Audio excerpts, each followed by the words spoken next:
Importância de impor limites às crianças, mas como fazer isso, né? Como dizer não de uma forma positiva, levando educação, né? E desenvolvimento para essas crianças também.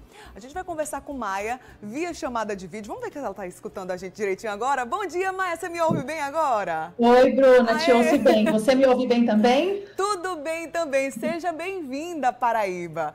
Quando a gente estava conversando lá no comecinho, eu pedi para você dizer para o pessoal de casa justificar por que você está em chamada de vídeo. Onde você está conversando? De onde, né? Você está conversando com a gente? De Curitiba, do outro lado da ponta.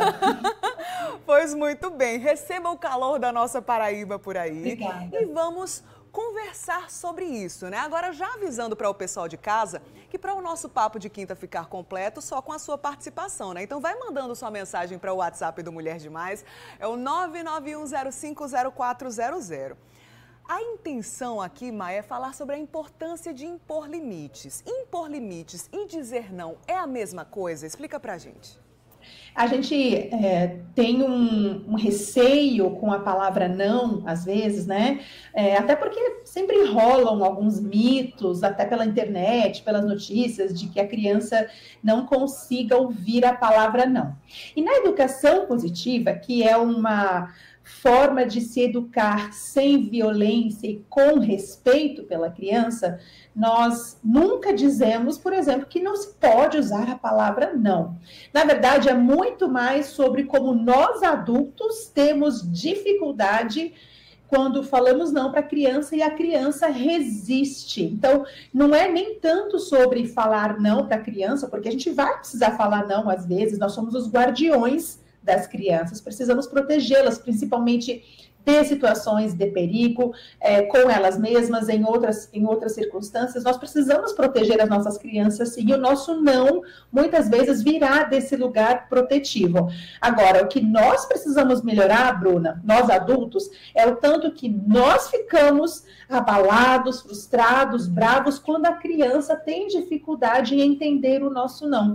E aí a proposta da educação positiva é que os adultos compreendam que a criança não aceitar, não concordar, faz parte do processo e que eu não preciso atropelar a criança com o meu autoritarismo pelo fato de ela, naquele instante, não gostar desse não. Então, nós vamos respeitar, acolher e ainda assim sustentar os nãos que são necessários. É interessante você falar sobre isso, porque eu já estou recebendo alguns relatos aqui através do WhatsApp do programa, Maia. Inclusive a Gil trouxe esse relato bem semelhante ao que você está dizendo aí. Ela disse que impõe limites sim, mesmo que com dor no coração. Ela coloca esse limite, a criança chora, se cala e depois começa a entender que existem regras, hora para tudo, para estudar.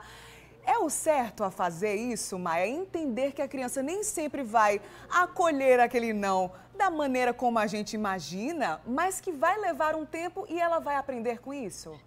Então, se eu fico insistindo na criança aceitar os nãos, sempre com um sorriso no rosto, no fundo, o que eu estou querendo é um robô que só execute. Né? Então eu preciso entender que essa criança ela vai sentir, ela vai se frustrar com eventuais limites que a gente coloca. Uma coisa que a gente precisa levar em consideração, entretanto, Bruna, é quais são os limites que a gente está escolhendo colocar? Será que esses limites vêm de um lugar autoritário, no qual eu simplesmente quero mandar e desmandar nessa criança? Ou esses limites visam o desenvolvimento da criança, levam em consideração a sua idade, levam também em consideração os seus desejos? Porque a gente pode cair num lugar com uma fachada respeitosa, sim, no qual a gente diz assim, não, eu acolho quando ela fica frustrada, mas no fundo, o limite que eu estou colocando também é desrespeitoso, né? Então, vou dar um exemplo bem rapidinho aqui para ficar palpável.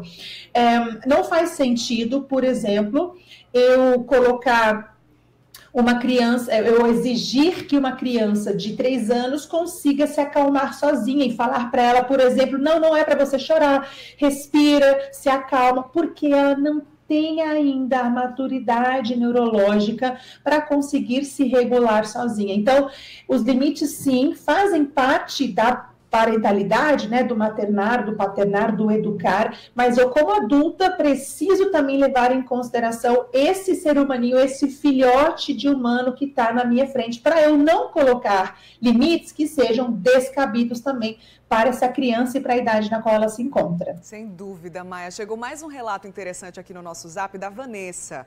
Ela disse que tem 2 netinhos, tá? Um de 2 anos, o outro de 1 aninho de idade. Ela disse assim, ó, eles não param, a menina não me obedece, responde muito. E aí ela pergunta, como lidar com a birra? Essa idade aí, 2, 1 aninho, é birra mesmo? É algo da faixa etária? Explica aí pra gente, Maia.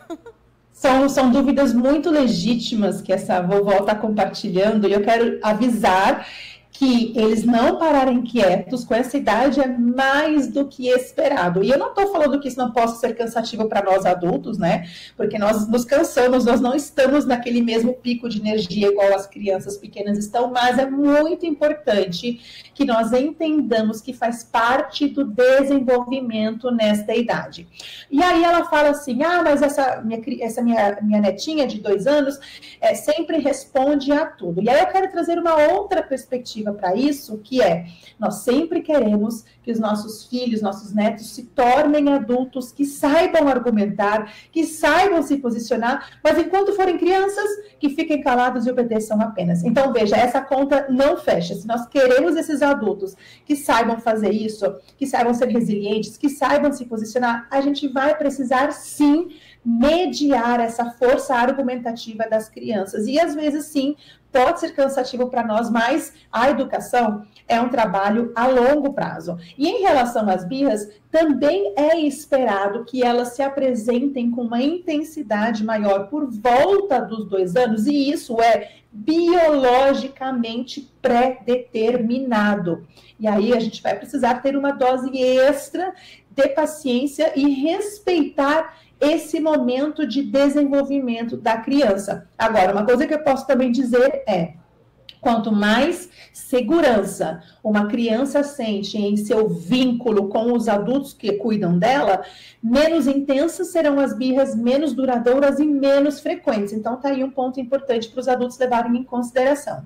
Muito bem. Várias reflexões só nesse curto espaço de tempo. No próximo bloco, Maia, a gente retoma com outros relatos, outras dúvidas dos telespectadores. Pode ser? Perfeito, estou à disposição. Combinado. Até daqui a pouquinho, então.